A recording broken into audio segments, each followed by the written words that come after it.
Saat ban mobil atau ban motor kita sudah botak, kita akan berpikir untuk menggantinya sesegera mungkin. Karena kalau ban yang sudah botak artinya ban ini sudah habis dan akan membuat resiko kecelakaan menjadi lebih tinggi. Tapi kenapa mobil F1 dan motor MotoGP malah menggunakan ban yang botak? F1 dan MotoGP memiliki tenaga mesin yang sangat besar, dan ujung-ujungnya semua tenaga yang dikeluarkan itu akan dipindahkan menuju ban. Jadi, ban yang dipakai harus memiliki grip atau daya cengkeram yang kuat. Grip menjadi sangat krusial ketika kendaraan masuk ke dalam 3 kondisi. Ketika mengerem, menikung, dan berakselerasi. Di dalam pengereman atau biasa disebut dengan braking, ini biasanya terjadi ketika pembalap akan masuk ke dalam sebuah tikungan.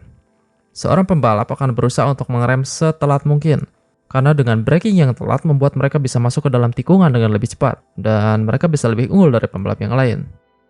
Tapi, ketika melakukan braking yang telat artinya semakin sedikit waktu yang dimiliki untuk menurunkan kecepatan, membuat pembalap harus menginjak atau menarik tuas rem dengan sangat keras, dan ini akan langsung meningkatkan resiko ban kehilangan cengkeraman. Hal yang sama juga terjadi saat pembalap berakselerasi keluar dari tikungan. Jika gas yang dibuka terlalu besar atau kondisi ban yang dipakai memang sudah mulai habis, ban belakang akan kehilangan traksinya. Di balapan MotoGP ada kecelakaan tunggal yang disebut dengan high side. Kecelakaan ini terjadi saat rider sedang dalam posisi leaning atau miring di tikungan sambil menarik gas untuk menambah kecepatan. Tapi kemudian ban belakangnya malah kehilangan traksi yang menyebabkan ban belakang berputar jauh lebih cepat daripada ban yang di depan. Dan tidak lama setelah itu, secara tiba-tiba, ban belakang kembali menemukan traksinya.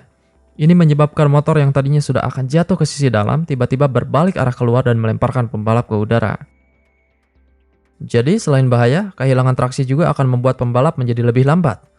Ini karena mereka akan kehilangan waktu setiap kali ban kehilangan traksi. Ditambah lagi, gara-gara gesekan ekstrim yang terjadi, ban menjadi terkikis habis lebih cepat. Untuk itulah diperlukan ban yang bisa memberikan grip yang ideal. Dan ban itu adalah ban botak yang bernama slick tire. Ban slick ini memang terlihat gundul, tapi bukan berarti sudah aus. Ban ini memang desainnya botak untuk menciptakan contact pad sebanyak mungkin. Contact pad sendiri adalah bagian ban yang menyentuh langsung ke permukaan jalan.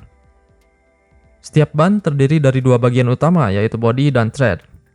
Body adalah bagian ban yang menahan tekanan angin di dalam ban, sedangkan tread adalah lapisan karet yang fungsinya berkontak langsung dengan permukaan jalan untuk menghasilkan grip. Tapi ban slick yang gundul ini sama-sama bisa aus. Ketika bagian treadnya sudah habis, yang terjadi sama aja, ban akan menjadi lebih licin, menjadi lebih mudah tergelincir. Ban slick sendiri dibedakan menjadi beberapa tipe compound. Salah satunya yaitu soft, medium, dan hard. Tapi saya tidak akan membahas compound di video ini. Kalau kamu ingin tahu, silahkan cek aja di video yang ini. Oke? Tapi intinya, compound itu berhubungan dengan temperatur jalan. Balapan itu kan kadang berlangsung saat cuaca panas, kadang saat mendung, kadang juga saat hujan. Dan setiap perubahan cuaca yang terjadi akan mempengaruhi temperatur pada permukaan jalan. Pada kondisi yang panas terik dan tidak ada genangan air, temperatur pada permukaan jalan akan meningkat menjadi jauh lebih panas.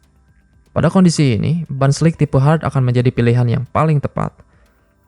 Kontak dan gesekan antara ban dengan permukaan jalan akan menghasilkan panas. Kita semua tahu ketika karet mengalami pemanasan, karet akan menjadi lebih elastis atau melar. Ini artinya, semakin panas temperatur pada sebuah ban, akan membuat ban ini bisa menjadi lebih lengket ke aspal jalan. Tapi kondisi akan menjadi berubah ketika tiba-tiba turun hujan. Hujan akan menyebabkan banyak genangan air di lintasan, sekaligus membuat ban mengalami penurunan temperatur. Saat ban menjadi dingin, karet di bagian treadnya akan mengeras dan menjadi lebih kaku. Ini membuat ban kehilangan banyak traksi. Sebetulnya, ban slick masih bisa digunakan di jalan yang basah, asal dipakai di kecepatan yang rendah. Beda ceritanya kalau dipakai kebut-kebutan, ban akan kehilangan traksi dan membuat kendaraan tidak bisa dikendalikan karena ban menjadi sangat licin. Disinilah fungsi dari ban basah atau yang biasa disebut dengan wet tire. Ban ini memiliki pola garis-garis di permukaan treadnya.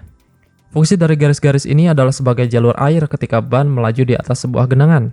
Dengan adanya garis-garis ini, ban dapat membuang genangan air ke arah yang lain. Ini membuat ban tidak akan melayang di atas genangan sekalipun saat bermanuver di kecepatan yang tinggi. Ban wet yang ada di MotoGP dan Formula One adalah ban yang dibuat dengan compound yang paling lunak, bahkan lebih lunak dari ban slick tipe soft. Tujuannya adalah supaya ban ini bisa sangat mudah mengalami pemanasan temperatur. Ini berguna saat ada banyak genangan air yang membuat temperatur lintasan menjadi anjlok. Apakah ban wet bisa digunakan di jalan yang kering? Bisa. Dengan tingkat kelunakannya yang sangat tinggi, tentu ban ini akan menghasilkan grip yang jauh lebih baik daripada ban slick. Tapi kamu sendiri tahu bahwa apabila karet mengalami overheat atau terlalu panas, karet akan meleleh. Inilah yang akan terjadi kalau pembalap ngotot memakai ban wet di kondisi yang kering. Permukaan bannya akan mengalami degradasi yang terlalu cepat, membuat ban menjadi sangat cepat aus. Jadi, pada permukaan jalan aspal yang mulus, tidak ada kerikil, tidak ada pasir, nggak ada lumpur, dan nggak ada air, ban slick adalah ban yang paling tepat karena permukaannya dipenuhi oleh karet. Itulah kenapa kendaraan yang kita pakai sehari-hari tidak menggunakan ban slick. Karena kondisi di lingkungan asli itu ya nggak seperti itu. Jalan sehari-hari itu penuh kerikil, penuh tanah, ada air, sehingga ban yang digunakan adalah ban dengan garis-garis agar bisa dipakai di segala kondisi.